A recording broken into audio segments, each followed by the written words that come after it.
తను ఎన్నో తప్పులు చేస్తుంది, రోషన్ ఎన్నో తప్పులు చేస్తాడు, కానీ సహిస్తూ ఐక్యత కాపాడుకుంటూ ప్రేమతో ముందుకు వెళ్ళటమే దేవుడు చూస్తున్నాడు.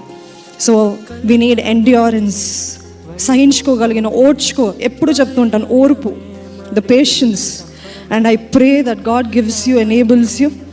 అండ్ ఎప్పుడు అంటారు భార్యలు లోబడాలని, భార్యలు లోబడిన భర్త కూడా మ్యూచువల్గా అండర్స్టాండ్ చేసుకోవాలి. ఎమోషనల్ బీయింగ్స్ వైఫ్, ఒక స్త్రీ అంటే ఎమోషనల్ భావోద్వేగాలతో ఉంటుంది.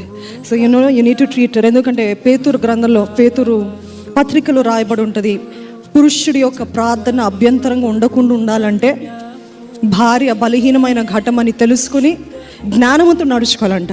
కేవలం స్త్రీలు కాదు, పురుషులు కూడా జ్ఞానముతో నడుచుకుంటూ ఇద్దరికిద్దరు mutual respect, respecting each others values, feelings, emotions, and building each other. The whole concept of marriage is you both plus one, and that is Jesus.